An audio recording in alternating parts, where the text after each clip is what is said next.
ദൈവത്തിൻ്റെ അതിപരിശുദ്ധമായ നാമം വാഴ്ത്തപ്പെടുമാറാകട്ടെ. ഞാൻ നിങ്ങളെ ഒരു വോയിസ് ക്ലിപ്പ് കേൾപ്പിക്കാം. അച്ഛാ, ഇതിനകത്ത് ഈ സജി തോമസ് എന്ന് പറഞ്ഞ ആളിൻ്റെ വീഡിയോ ഞാൻ കണ്ടു.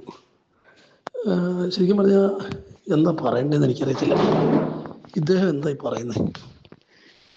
ഇദ്ദേഹം പറയുന്നതനുസരിച്ച് വേദപുസ്തകം തർജിമ ചെയ്തതിലെ തെറ്റുകൊണ്ടും അത് വ്യാഖ്യാനിച്ച് അബദ്ധങ്ങൾ പഠിപ്പിച്ചവരുടെ കുഴപ്പം കൊണ്ടും, അതായത് തർജിമ ചെയ്തവരുടെ കുഴപ്പം കൊണ്ടും പ്രസംഗിച്ചവരുടെ തെറ്റായി വ്യാഖ്യാനിച്ച് പ്രസംഗിച്ചവരുടെ കുഴപ്പം കൊണ്ടും ദൈവത്തിന് എന്നെ അനുഗ്രഹിക്കാൻ താല്പര്യമില്ലെന്ന്. എന്ത് വിവരക്കേടാത്? എൻ്റെ കുഴപ്പം കൊണ്ടാണോ? അല്ല. അപ്പോൾ അവരുടെ കുഴപ്പം കൊണ്ട് ദൈവം എന്നെ അനുഗ്രഹിക്കത്തില്ല എന്നുള്ള നിലയിലാണ് അദ്ദേഹത്തിൻ്റെ പ്രസംഗത്തിലൂടെ എനിക്ക് മനസ്സിലായത്.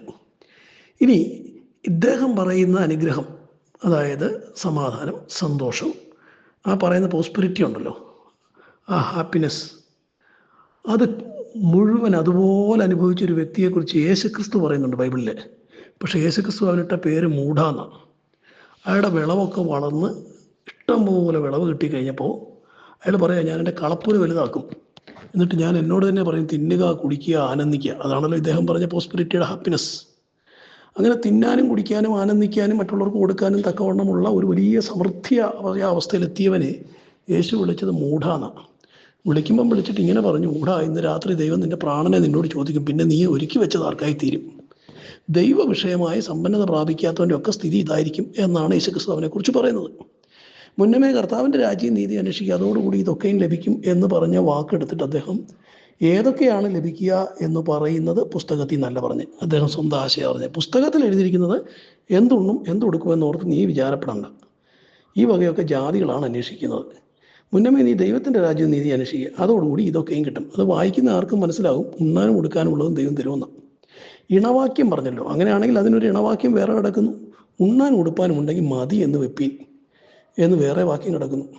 ഇതെല്ലാം കിടക്കുമ്പോഴാണ് ഇദ്ദേഹം ഈ പ്രസംഗം പ്രസംഗിക്കുന്നത്. വാസ്തവത്തിൽ എനിക്ക് തോന്നുന്നത് ഇദ്ദേഹം ബൈബിൾ പൂർണ്ണമായിട്ട് വായിക്കാറില്ല. ഇദ്ദേഹം ശരിയാണ്, ഇദ്ദേഹത്തിൻ്റെ മെസ്സേജ് ഒരുപാട് പേര് ഷെയർ ചെയ്യും, ഒരുപാട് പേർക്ക് ഇഷ്ടപ്പെടും. ധനമുണ്ടാക്കണമെന്ന് ആഗ്രഹിക്കുന്ന, ഭൂമിയിലെ സമ്പത്തുകളിൽ അനുഗ്രഹങ്ങൾ കണ്ടെത്തുന്ന, ഭൗമികമായ സാമ്പത്തിക സമൃദ്ധിയിൽ ധനികനാകാൻ കൊതിക്കുന്നവർക്കൊക്കെ ഈ സന്ദേശം ഭയങ്കര ആവേശമായിരിക്കും. പക്ഷേ ഇദ്ദേഹത്തോട് എനിക്ക് പറയാനുള്ളൊരു കാര്യം ഇത്രയേ ഉള്ളൂ. ഇദ്ദേഹം പറഞ്ഞ അനുഗ്രഹം ഒരു അശേഷം പോലും കിട്ടിയിട്ടില്ലാത്തൊരു വ്യക്തിയും ബൈബിളിലുണ്ട്. ഇദ്ദേഹം പറഞ്ഞ അനുഗ്രഹം കിട്ടിയ വ്യക്തി ബൈബിളിലുണ്ട്. അദ്ദേഹത്തിൻ്റെ പേര് എന്താണെന്ന് ബൈബിൾ പറയുന്നില്ല. അദ്ദേഹത്തിന് യേശുക്രിസ്തു ഇട്ട പേര് മൂഢാന്ന്. എന്നാൽ ഇദ്ദേഹം പറയുന്ന അനുഗ്രഹം അശേഷം പോലും കിട്ടിയിട്ടില്ലാത്തൊരു വ്യക്തിയെക്കുറിച്ചും ബൈബിളിൽ പറയുന്നുണ്ട്. പക്ഷേ അദ്ദേഹത്തിൻ്റെ പേര് ബൈബിളിലുണ്ട്. പേര് ലാസർ എന്നാണ്. ആ മനുഷ്യൻ ധനവാന്റെ പടിക്ക് കിടക്കുകയാണ്, അപ്പത്തിന് വേണ്ടി, അപ്പക്കഷ്ണങ്ങൾക്ക് വേണ്ടി. ഒരു സമൃദ്ധിയും ഇല്ല, ഒരു സന്തോഷവും ഇല്ല എന്ന് വേണം പറയാൻ. പക്ഷെ അദ്ദേഹം ചെന്ന് ഇരിക്കുന്നത് അബ്രഹാം പിതാവിൻ്റെ മടിയിൽ. അദ്ദേഹത്തിൻ്റെ പേര് പുസ്തകത്തിൽ എഴുതിയിട്ടുണ്ട്, ലാസർ എന്ന്. ഇപ്പോൾ ദൈവം അദ്ദേഹത്തിൻ്റെ പേരറിയുന്നു, മറ്റവൻ്റെ പേര് ദൈവം അറിയുന്നില്ല. പകരം ദൈവം അവനെ വിളിക്കുന്ന മൂഢാന്നാണ്. ഇനി ഇതെല്ലാം പോട്ടെ, ഇദ്ദേഹം പറഞ്ഞ ഈ ലോജിക്ക് അനുസരിച്ചാണെങ്കിൽ ഈ വേദപുസ്തകം ആരോ തെറ്റായി വ്യാഖ്യാനിച്ചു, തെറ്റായി എഴുതി, തെറ്റായി വ്യാഖ്യാനിച്ചു. അത് ഞാൻ വായിച്ചു, ഞാൻ യേശുക്രിസ്തുവിൽ വിശ്വസിക്കുന്നു എന്നൊരൊറ്റ കാരണത്തിൽ ഞാൻ വായിക്കുന്നത് തെറ്റായ വ്യാഖ്യാനവും തെറ്റായ തർജിമയും ആയതിൻ്റെ പേരിൽ ദൈവം എന്നെ അനുഗ്രഹിക്കുന്നില്ല. എന്നാൽ ഈ ബൈബിൾ അശേഷം പോലും വിശ്വസിക്കാത്ത, എന്തിനേറെ ദൈവത്തെ പോലും വിശ്വസിക്കാത്ത, യേശുക്രിസ്തുവിനെ എതിരായി സംസാരിക്കുന്ന എത്രയോ പേർ ഈ സജി തോമസ് പറഞ്ഞ ആശയം അനുസരിച്ച് അനുഗ്രഹിക്കപ്പെട്ടവരാണ്. എലോൺ മസ്ക്, ടാറ്റ, ബിർള, അംബാനി, അവരുടെയൊക്കെ എത്രയുണ്ടോ ഇദ്ദേഹം? അവരാരും ഈ ബൈബിൾ അംഗീകരിക്കുന്നില്ല, വിശ്വസിക്കുന്നില്ല. ഇവിടെ ജാതീയരായിട്ടുള്ള ആളുകൾ ആസ്വദിക്കുന്ന സമൃദ്ധിയുടെ ഒരംശമെങ്കിലും ഇദ്ദേഹം ശുശ്രൂഷിക്കുന്ന സഭയിലെ വിശ്വാസികളും ആസ്വദിക്കുന്നുണ്ടോ? അപ്പോൾ എത്ര ഭംഗിയായിട്ടാണ് ഈ പുകമറ സൃഷ്ടിക്കുന്നത്. പക്ഷേ ഇത് അംഗീകരിക്കാൻ ഒരു കൂട്ടം ആളുകൾ രസകരമായ കാര്യം എന്താണെന്ന് വെച്ചാൽ ഈ അംഗീകരിക്കുന്നതെല്ലാം വിദ്യാഭ്യാസമുള്ളവരാ. അപ്പോൾ എനിക്ക് മനസ്സിലാകുന്നത് വിദ്യാഭ്യാസവും വിവരവും സാമൂഹിക ചിന്തയും ചിന്താശേഷിയും ഉള്ളവരൊക്കെ ദ്രവ്യാഗ്രഹത്തിന് അടിമപ്പെട്ട് കഴിഞ്ഞാൽ, ദ്രവ്യ സമൃദ്ധിക്ക് വേണ്ടി ദൈവത്തിൽ ആശ്രയിക്കുന്ന നിലയിലേക്ക് എത്തിക്കഴിഞ്ഞാൽ അവർക്കുള്ള എല്ലാ ചിന്താശേഷിയും നശിച്ചു പോകും, അവർക്കുള്ള വിവേചന ബുദ്ധിയും നശിച്ചു പോകും, അറിവും നശിച്ചു പോകും. അടിസ്ഥാനം മറിഞ്ഞു പോയാൽ നീതിമാൻ എന്ത് ചെയ്യുമെന്നൊരു ചോദ്യമുണ്ട്. എന്തും ചെയ്യും എന്നാണ് ഞാൻ അതിന് കൊടുക്കുന്ന മറുപടി. ഇത്തരക്കാരുടെ മെസ്സേജ് കേൾക്കും, അതിൻ്റെ പുറകെ പോകും.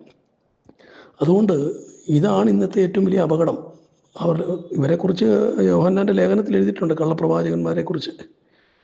എല്ലാ ആത്മാക്കളെയും ദൈവത്തിൽ നിന്നുള്ളതെന്ന് നിങ്ങൾ വിശ്വസിക്കരുത്. ആത്മാക്കളെ വിവേചിക്കണം, ദൈവത്തിൽ നിന്നുള്ളതാണെന്ന് പരിശോധിക്കണം എന്നൊക്കെ പറഞ്ഞു 1 യോഹന്നാൻ 4-ാം അധ്യായം പറയുന്നൊരു കാര്യമുണ്ട്. യേശുക്രിസ്തു ജഡത്തിൽ വന്നു എന്ന് സ്വീകരിക്കാത്ത, അതായത് സർവശക്തനായ ദൈവം, സമ്പന്നനായ ദൈവം, സകലത്തിൻ്റെയും ഉടമയായ ദൈവം വെറും ജഡമനുഷ്യനായി താഴുവാൻ തക്കവണ്ണം ഇറങ്ങി വന്നു. ആ ഭാവം സ്വീകരിക്കാൻ മനസ്സില്ലാത്ത ഒറ്റ ഒരാളും ദൈവത്തിൽ നിന്നുള്ളവനല്ല.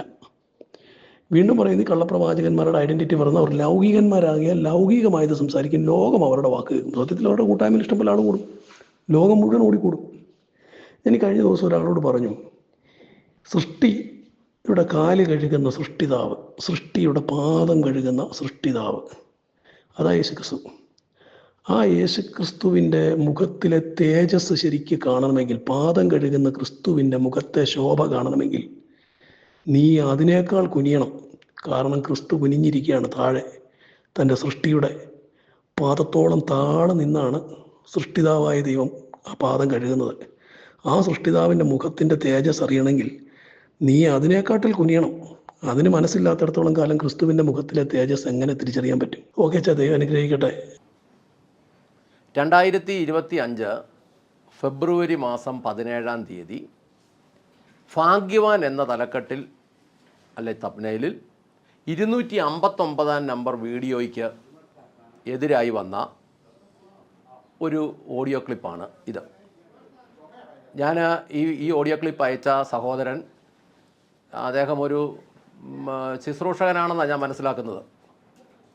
അദ്ദേഹത്തെ ഞാൻ സ്നേഹിക്കുന്നു, ബഹുമാനിക്കുന്നു. അദ്ദേഹത്തോട് ഞാൻ തികഞ്ഞ സ്നേഹത്തോടെ നിന്നുകൊണ്ട് തന്നെ ഞാൻ അദ്ദേഹത്തോട് ഈ വോയിസ് ക്ലിപ്പിനകത്തുനിന്ന് എനിക്ക് മനസ്സിലായ ചില കാര്യങ്ങളെക്കുറിച്ച് ഇനി മുന്നിലോട്ട് വരുന്ന ചില ദിവസങ്ങളിൽ നിങ്ങളോട് സംസാരിക്കാൻ ആഗ്രഹിക്കുന്നു. നിങ്ങളതുകൊണ്ട് ഇന്നത്തെ ഈ വോയിസ് ക്ലിപ്പ്, ഇത് 282A എന്ന് പറഞ്ഞാണ് ഈ വീഡിയോ വരുന്നത്. ഈ വോയിസ് ക്ലിപ്പ് ഒന്ന് കേൾക്കണം. ഇതിനകത്തുനിന്ന് ഞാൻ മനസ്സിലാക്കിയത്, അദ്ദേഹം ആ വോയിസ് ക്ലിപ്പിൽ പറഞ്ഞതിനകത്ത് വിശ്വാസിക്ക് സന്തോഷം, ഭാഗ്യം, ഐശ്വര്യം, വളർച്ച എന്നൊന്നും അതൊന്നും പാടില്ല എന്നാണ്.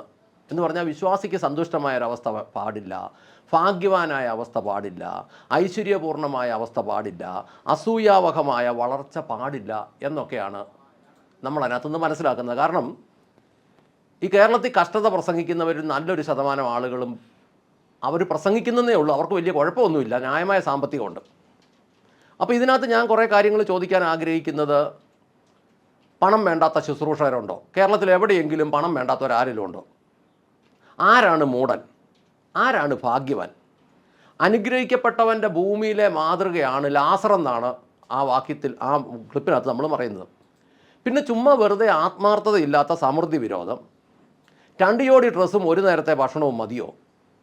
കുറേ വിശ്വാസികൾ ലാസറിൻ്റെ പിൻഗാമികൾ, വിശ്വാസികളെ ലാസറാക്കുന്ന ശുശ്രൂഷകർ, ശുശ്രൂഷകൻ ധനവാൻ, വിശ്വാസി ലാസർ, സത്യം പറയുന്നവൻ കള്ളപ്രവാചകൻ, സത്യവചനം മനസ്സിലാകുന്നില്ല, വചനത്തെ മുൻവിധിയോടെ സമീപിക്കരുത്, ശുശ്രൂഷകർ അനാവശ്യ വിവാദങ്ങൾ ഉണ്ടാക്കരുത്, ഞാനും എൻ്റെ സംഘടനയും മാത്രമാണ് ശരി, ബാക്കിയെല്ലാം തെറ്റാണ്, തെറ്റായി പഠിപ്പിച്ചാലും ദൈവം അനുഗ്രഹിക്കണം, സത്യവചനം പ്രസംഗിച്ചിടത്ത് തർക്കങ്ങളുണ്ടായിട്ടുണ്ട്, തർക്കങ്ങളുടെ പുറകിൽ എല്ലാ കാലത്തും പരീശന്മാരുണ്ട്, പണ്ട് കർത്താവ് പറഞ്ഞു വെള്ള അടിച്ച കുഴിമാടങ്ങൾ, ഇപ്പോൾ അത് വിളിക്കേണ്ടത് മീശ വടിച്ച കുഴിമാടങ്ങൾ എന്നാണ്, മുടക്കില്ലാത്ത ബിസിനസ്സാണ് വചനക്കച്ചവടം, പ്രസംഗം ലാസറിനെക്കുറിച്ച് നോട്ടം ധനവാനിൽ, ശുശ്രൂഷകരുടെ ആസ്തികൾ പരിശോധിക്കണം, വിശ്വാസം ശരി, ആചാരങ്ങൾ തെറ്റ്, സകല ജാതിയും പരിഹസിക്കുന്ന അന്യഭാഷ, വിശ്വാസിയെ കൊള്ളയടിക്കുന്ന ഭൂതങ്ങൾ, ഈ വിഷയങ്ങളെക്കുറിച്ച് ചില വീഡിയോകൾ ചെയ്യാൻ